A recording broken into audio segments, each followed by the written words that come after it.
Hello and welcome to Sim Strategy Gaming. I'm Sim. This episode will be about the third scenario of Empire Railway 2, Flagler's Folly. To build a train extension to Key West and develop Florida into a tourist magnet.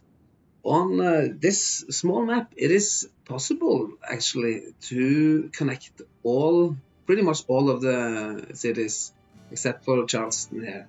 I had to buy a few concessions to get it all connected. And then this would be too expensive to properly develop, so we have connected it only through a single line, mostly to grab the connection bonuses as fast as possible, all the way down here in Miami. Tampa here, almost 500,000 just on this single line here. This line can only have one train on it, one train going back and forth, no directional signals.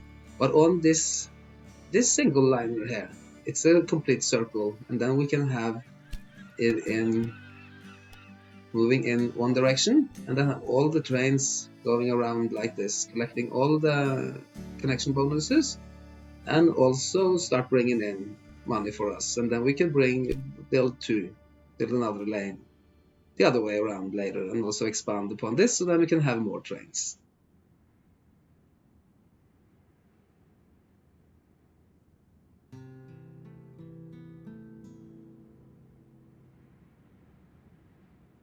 It's important now on this map that we develop this northern zone properly to build something circular here, perhaps, and then to bring down goods to Miami and also make money for us to complete more expensive projects, and particularly buying up industry later. Looking at tech, we have reached 1905 and have access to all these absolutely fantastic locomotives. The Flying Scotsman here, speed almost 200 kilometers an hour, and it still is a steam train. It's absolutely marvelous. Perhaps even better than Santa Fe, even higher tractive power. Well, this still have more than enough usually tractive power. The maintenance requirements are low. We have all this tech that are helping us achieve better bonuses, cheaper trains. A lot of good things coming our way in the later tech. We can also notice this best freight train, high tractive power, but actually the Santa Fe has an even higher tractive power, so the Santa Fe is better. But this one is cheaper and can be used on the single lines that only carry one particular dedicated good. So we won't really need so much new trains. It will be nice to have these ones as well, but they're not really required. So we can focus more on earlier tech and catch up on this some of these bonuses later on. Bring down the price for personnel and other things. Up prices for goods and down prices for expenses. Then, 1 year later, we have been able to complete not only the first circle that we set out to build by having two tracks here. We have actually 4 tracks going back and forth, and also built upon this outer circle.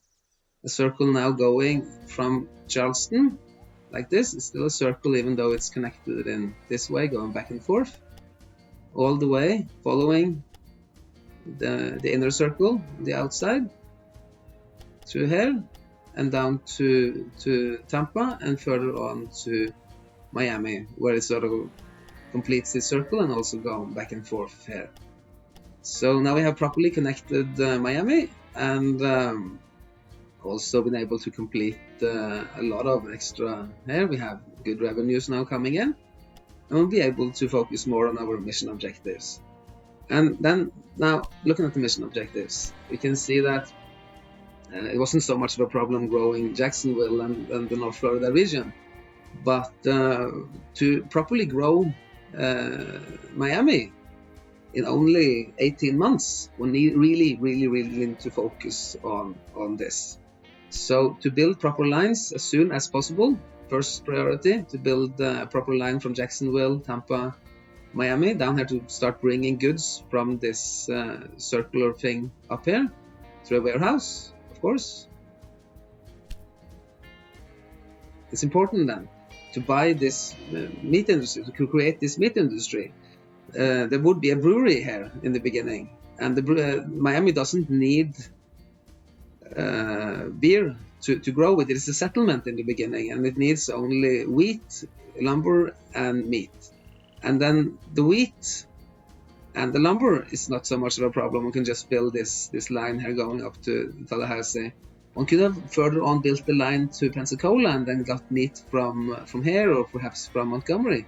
But there is too little meat, and it would be draining meat from otherwhere, and perhaps it would be a better strategy to buy the brewery in Tampa, demolish it, and then to buy a new meat industry there and connect it to this available livestock resource down here and such, and then to make absolutely sure that Miami is getting its needed resources to be growing into a proper city as soon as possible, and then to get the settler bonus coming in immediately, so one can sort of get a head start on these mission objectives. Because if one starts lagging behind here in the beginning, we can have a very hard time completing the missions later on. But even so, one must also be very careful to focus on making money, so that we're not lagging behind there either, or else we would be also having problems later on. An interesting thing that sort of pops up is that if one doesn't really connect to all the resources, there's no particular need for more corn right now. We are actually flowing in corn. We have corn up here north and corn down south, so pretty much everybody is happy with corn, and there's no need for this, but a little bit need for it. So then if one just leaves it, one can get a extra connection bonus, and then as soon as one is allowed to delete this, one can do that as well, and then perhaps hope for a second connection bonus showing up later. One cannot delete it immediately, because then you would lose your connection bonus, but we can wait a little bit, then delete it, and then make for a new connection bonus later. And so in 1907, January the 1st, we have been able to complete a lot of nice buildings and stuff, and started really expanding upon our already circular rails. Looking at the mission objectives, we've been able to reach first level from Miami, growing it into 10,000, so now we can have its own industry and such.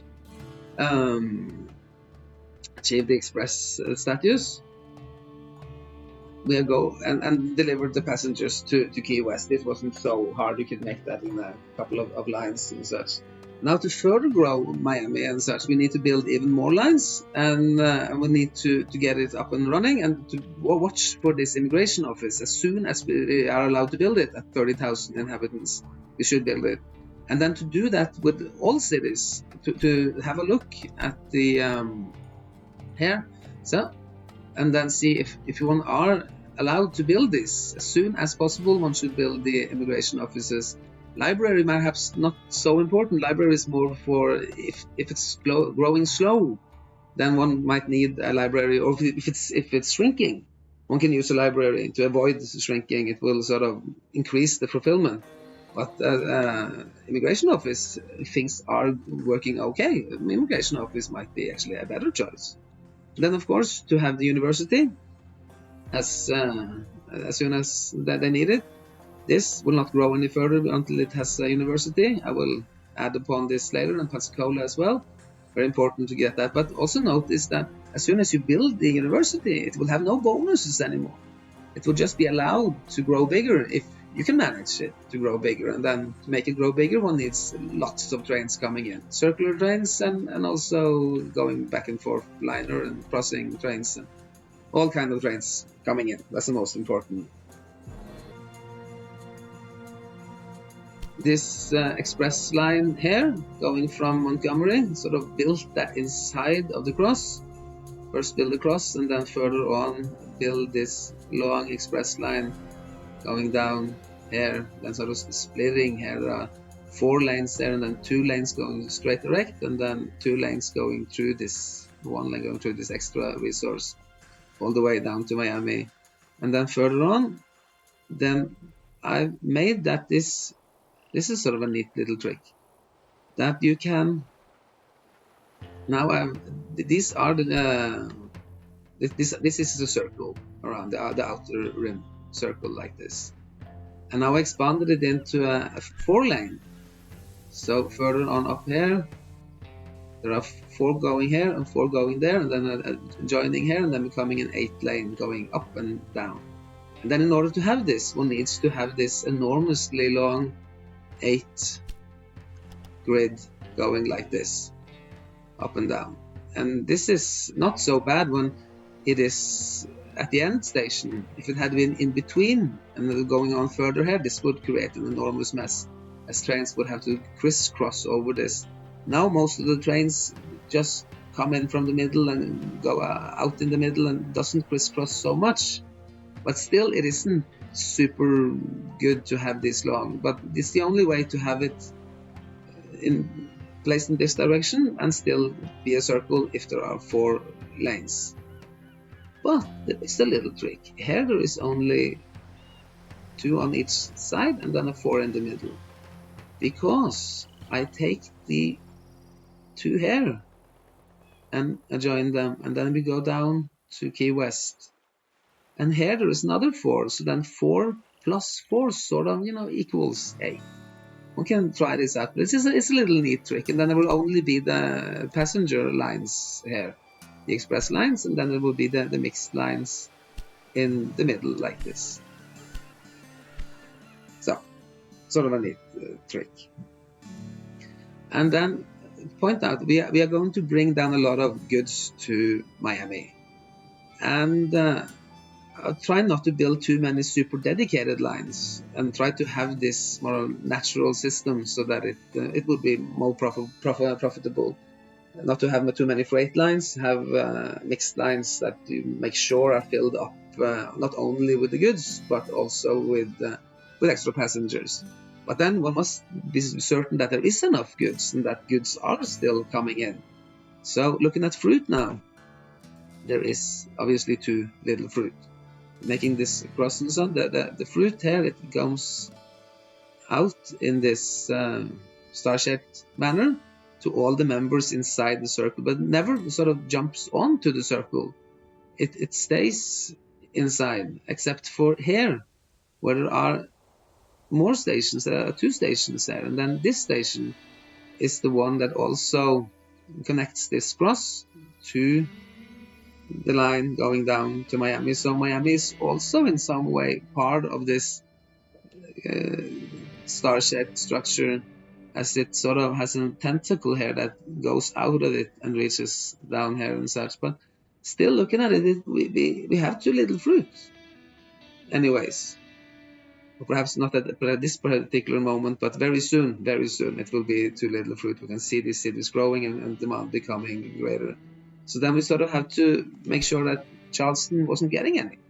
And this is sort of okay. Charleston, no city can get 100%, or it's really, really, really hard to make it 100%. So one can sort of neglect on some goods and then rather focus on others. Charleston will have more than enough coming in from all these nice resources up here. So it will be growing and coming along, and then fruit will be more secure to be coming down to this warehouse and then further on down to Miami, and make sure that city is growing. Up here in Atlanta, it's a nice little thing here. We have now built 3 train stations, which is also often a very sound strategy. It isn't that expensive buying more train stations and a couple of warehouses and such. But see now that what I can do is I have this northern zone up here, which connects these 3 cities, and also these resources up here and such. And then often I do not want to bring these resources into this main circular line that we built first, because it already contains a lot of these resources. I have salt here, for example, and now if I were to bring salt in becomes this weird, it comes up and then goes down again, and sometimes this makes for a mess, and it should perhaps be avoided. It can be even more messy as well. But then what's happening now without the warehouse?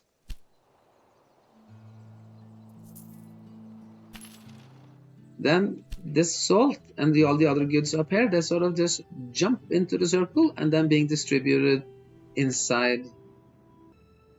Then we built this cross here. One can see there's a hotel cross. It has a hotel in the middle, of course, and then enormous amount of passengers and mail being directed, and they're making a huge amount of money on this. And it also has a warehouse.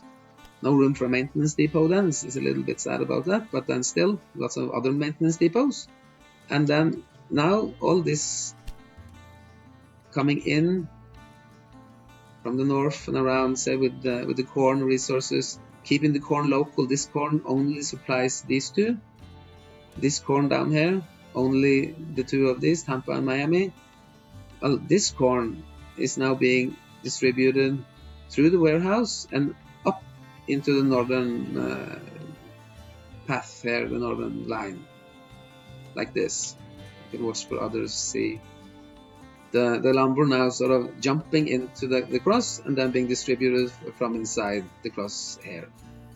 Kind of nice to have this and sort of to separate the systems more or less entirely, which is more easily done if one have 3 train stations that can sort of jump over like that.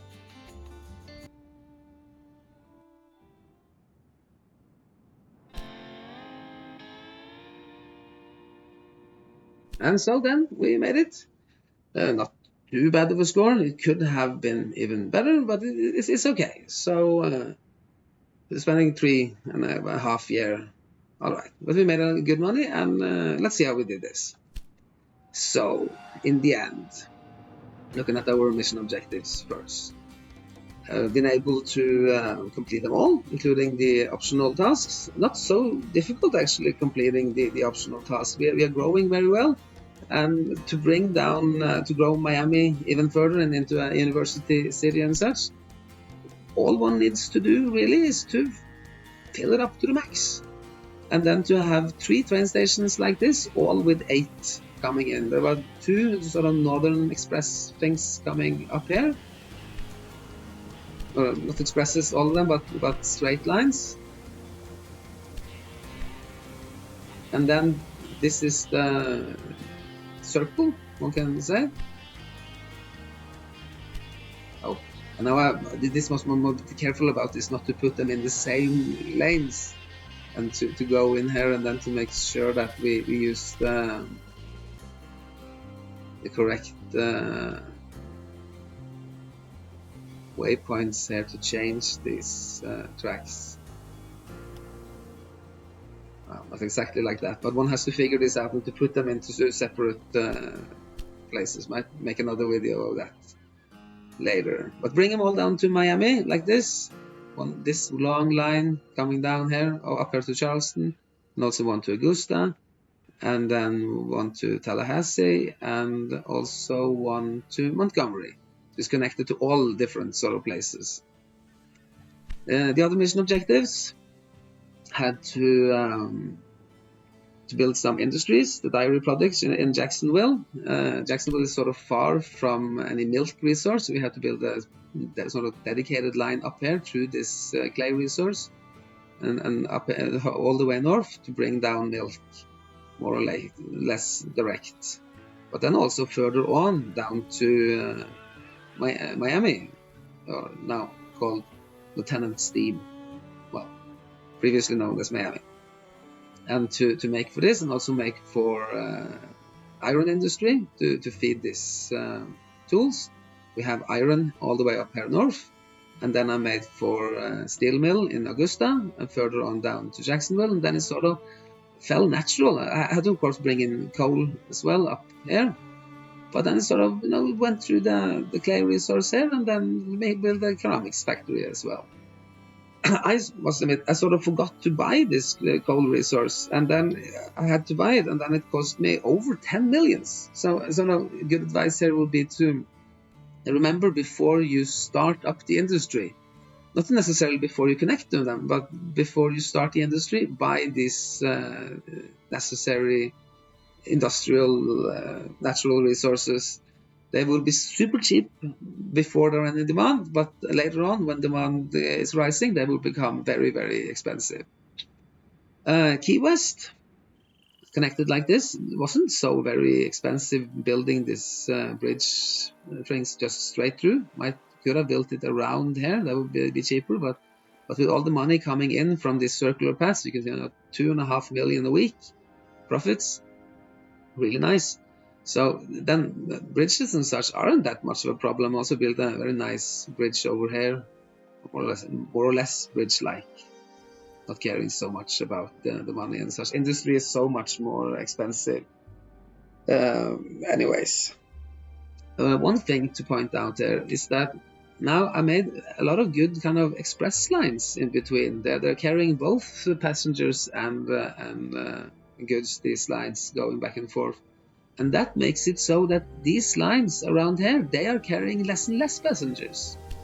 So looking at this, for example, see, it used to be carrying a lot of passengers, some express goods, but not very much. And what has happened is that these lines are now shorter. There's a much shorter line between Augusta and, say, Tallahassee. And also a lot of these other lines and such are competing with the circle. And then makes so that there isn't any real point in having any sort of express lines going around here. Lines, trains that carry only express goods.